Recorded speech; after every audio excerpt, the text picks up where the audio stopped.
जगभरात थैमान घातलेल्या कोरोना व्हायरसमुळे राज्यभरात थैमान घातले आहे। त्यामुळे मुख्यमंत्री उद्धव ठाकरे यांनी रक्तदान करा तसेच रक्तदान शिबिर आयोजित करा असं आवाहन केलं होतं।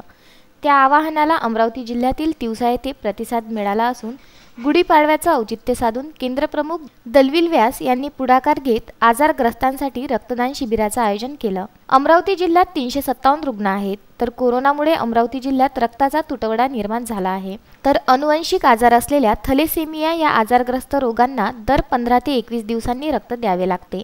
मात्र कोरोनामुळे व आता उन्हाळ्यात कुणी रक्त देत नाही, त्यामुळे रक्ताअभावी अनेकांना जीवनाशी मुकावे लागते।